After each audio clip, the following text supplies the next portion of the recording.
Você sabe dizer hoje qual é o melhor cenário da aposentadoria para um cliente? Ou você só descobre depois que o problema já aconteceu? Planejamento previdenciário é diferencial ou obrigação hoje? Bem-vindo, bem-vinda ao Cursos em Foco, especial pós-graduação em Direito Previdenciário da FEMA.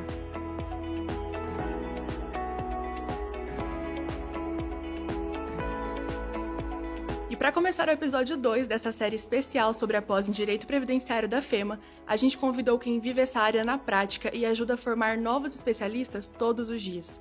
Hoje, vamos conhecer um pouco da trajetória e da visão do professor doutor Leonardo Estevam de Assis Zanini, juiz federal. Professor Dr. Leonardo de Assis Zanini é juiz federal, livre docente em Direito Civil pela USP, doutor em Direito Civil pela USP, pós-doutor em Direito Civil, pós-doutor em Direito Penal, professor universitário, autor de livros e artigos. Olá, doutor Leonardo, seja muito bem-vindo ao nosso segundo episódio do Cursos em Foco, em especial da pós-graduação em Direito Previdenciário. É uma honra receber o senhor aqui com a gente para esse bate-papo, ainda que virtualmente. Muito obrigada pela sua disponibilidade, seja muito bem-vindo. Muito obrigado aí pelo convite. Doutor, e para começar o nosso bate-papo, a primeira pergunta que eu tenho para o senhor é: o que um advogado perde quando ele não domina a técnica probatória previdenciária? É uma matéria que ela é bastante técnica, então é muito comum nessa área, muitas vezes o advogado achar que ele vai trabalhar da mesma maneira como em outra área. Então, por exemplo, muitas vezes o advogado costuma trabalhar na área trabalhista e ele acha que a área previdenciária é exatamente a mesma coisa que a área trabalhista. E aí, quando ele começa a apresentar os casos na justiça, a coisa é bem diferente e ele acaba levando os clientes a terem prejuízo, porque no final das contas a avaliação vai ser diferente. Perfeito. E o que o senhor diz pra gente do que um profissional precisa saber para fazer o planejamento previdenciário do seu cliente? Planejamento previdenciário hoje em dia, né, a gente escuta muito falar em planejamento na área de direito das sucessões. Então, quando a gente pensa no direito civil, é muito comum falar planejamento sucessório. Hoje está em voga. Mas também a gente tem planejamento previdenciário. Então, o que seria um planejamento previdenciário? Ele seria uma espécie de um estudo estratégico que vai levar em conta a vida contributiva dessa pessoa, né, o tempo que a pessoa contribuiu para o INSS durante toda a sua jornada aí de trabalho. E aí o advogado ele vai, né, organizar isso, vai analisar essas contribuições e vai ver quanto que essa pessoa contribuiu para o INSS, eventualmente quanto que ela contribuiu para outros regimes. Então existe não só o regime do INSS, mas existem outros regimes que a gente pode chamar de regimes próprios, por exemplo, do estado de São Paulo, do município, determinados municípios têm um regime próprio, e o objetivo seria, feita essa análise, se o advogado ele tem esse conhecimento, ele pode orientar qual seria o caminho mais vantajoso para a pessoa, né, e evitar também prejuízos financeiros, porque muitas vezes a pessoa tem 2, 3 trabalhos, né? Isso pode acontecer, principalmente médicos, né? Médicos costumam trabalhar em vários locais diferentes e aí, em razão disso, se não tiver uma orientação, ela pode realizar contribuição até a mais do que devida, então aí isso leva um belo de um prejuízo financeiro. Também esse planejamento vai permitir que se faça correções nos dados que constam do INSS antes mesmo de ser pleiteado qualquer benefício. Então, de repente, precisa corrigir tempo de serviço antes mesmo de fazer o pedido de aposentadoria. Isso é feito isso antes, se evita atraso. Então, todo esse planejamento ele vai levar a uma solução muito melhor do que simplesmente a pessoa ter deixado para resolver isso de última hora, né? Como a gente sabe que acontece com o brasileiro, né? O brasileiro costuma deixar para resolver tudo de última hora. Excelente, doutor. Quanto a isso de prejuízo que o senhor comentou, o erro previdenciário custa caro? Eu costumo dizer o seguinte: ninguém procura um cardiologista, né? Se a gente está sentindo algum problema, a gente não vai falar assim, olha, eu quero um cardiologista que tenha pouco conhecimento ou um cardiologista que seja barato, né? A gente quer procurar um médico bom. Na área previdenciária é a mesma coisa. Se eu procurar advogado que não tem conhecimento da matéria, ele vai te levar a um prejuízo semelhante, eu diria até isso, né, semelhante ao prejuízo que um cardiologista pode causar, ou seja, a pessoa eventualmente não receber um benefício previdenciário é semelhante a quase a perda da vida dela, porque de repente ela não vai ter como se manter. Então, da mesma forma que um médico, né, se ele não tratar bem esse paciente pode vir a falecer, a pessoa, se ela não tiver como se sustentar, especialmente se a gente estiver falando de uma pessoa doente, de uma pessoa mais idosa, de uma pessoa deficiente, então essa pessoa também vai, de qualquer maneira, de uma forma semelhante com essa que eu dei aí de exemplo, perecer. Então, é extremamente importante encontrar um advogado que conheça dessa matéria. Como eu já levantei, essa matéria ela é específica, então realmente precisa de alguém que seja habilitado nisso, e se isso não for feito, a pessoa vai ter muitos prejuízos. Uma outra situação que eu costumo ver em processos é que muitas vezes o advogado oferece-se um acordo para o advogado, então o advogado poderia resolver o processo naquele momento, mas o advogado resolve levar esse processo para a sentença. E aí chega na hora da sentença, o juiz ele julga improcedente, ou seja, ele faz com que a pessoa perca o processo, né? O juiz entende que as provas não são suficientes e a pessoa perde o processo.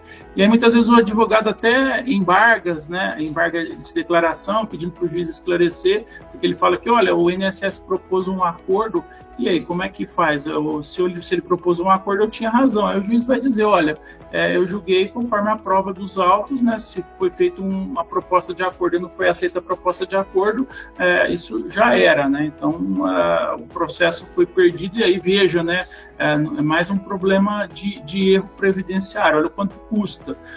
O advogado não analisou corretamente a documentação que tinha, o caso que tinha nas mãos, foi feita uma proposta de acordo, era uma proposta que a pessoa ia ganhar, né? Podia não ser 100%, mas ia ganhar bastante, e ela não aceita, espera o julgamento do juiz, e aí no final das contas ela coloca tudo a perder, né? Quase que jogar, né? Aproveitando aí também que tá na moda, né? Jogar todo o seu dinheiro da vida numa bet, né? E aí esperar que vai ganhar. Então é muito arriscado trabalhar com um profissional que não tenha o conhecimento necessário nessa área.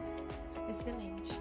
E quanto a isso dos julgamentos, qual é a importância de se conhecer os posicionamentos do STJ e do STF no direito previdenciário? A gente volta à questão de ter conhecimento, né, a questão de técnica.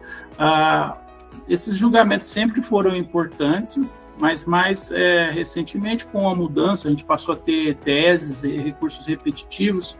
Com isso, decisões desses tribunais do STJ e do STF, elas passaram a ser, em algumas decisões, né, elas passaram a ser vinculantes. Isso significa que o juiz de primeira instância ou de segunda instância, ele acaba tendo que decidir conforme esses tribunais julgaram. Então, o primeiro ponto como isso está sempre modificando, então o advogado precisa conhecer, precisa estar atualizado com esses temas, senão ele vai acabar também apresentando erros, né, e vai levar a prejuízo do seu cliente.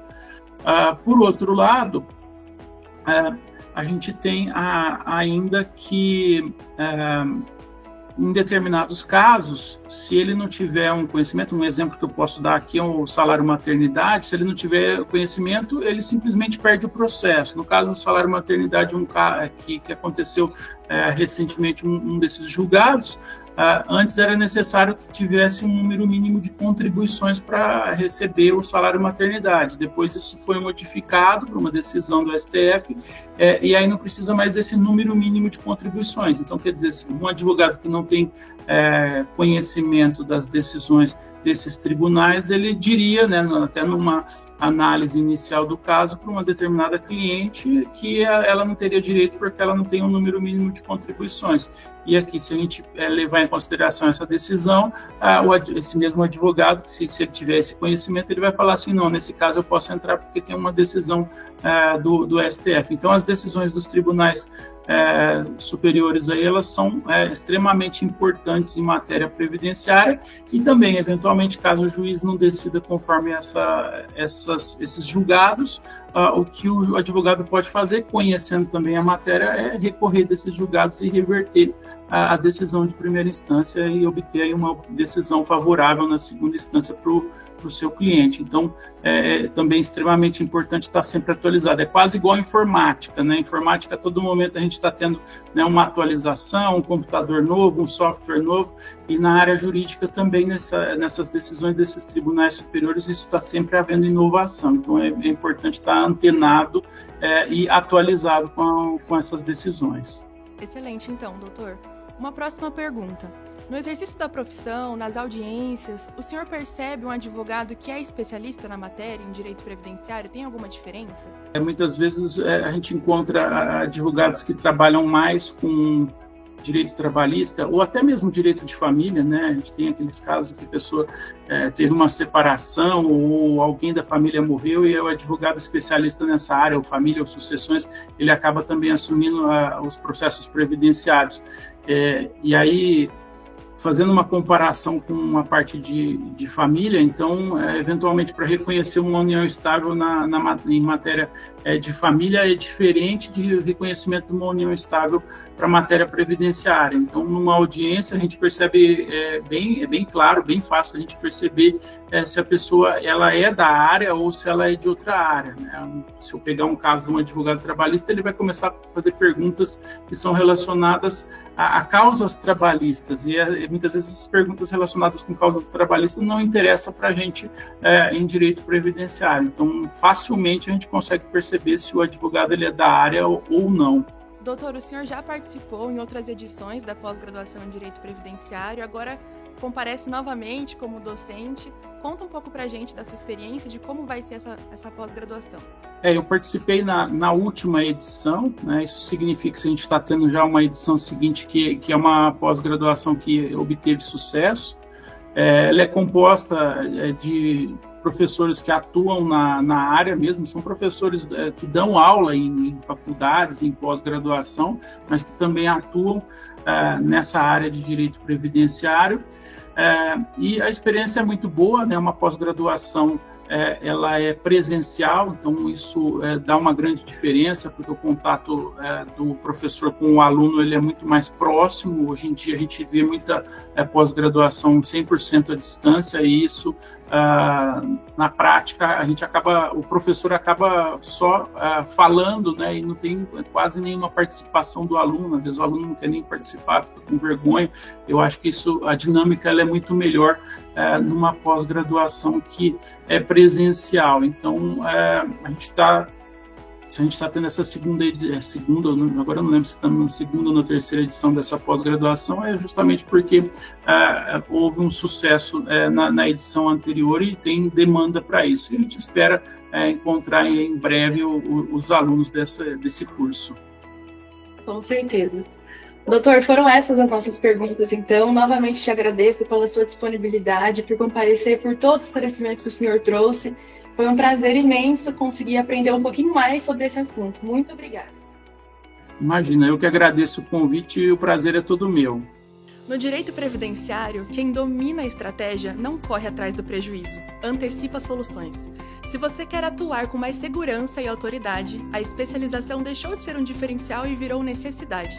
Inscreva-se na pós da FEMA, fema.edu.br. O curso se inicia no segundo semestre de 2026. E no próximo episódio, a gente vai encarar de frente um dos maiores desafios da área, a reforma da Previdência. Mas a pergunta é, você entendeu mesmo o que mudou? A gente se vê no terceiro episódio do Cursos em Foco, especial pós-graduação em Direito Previdenciário.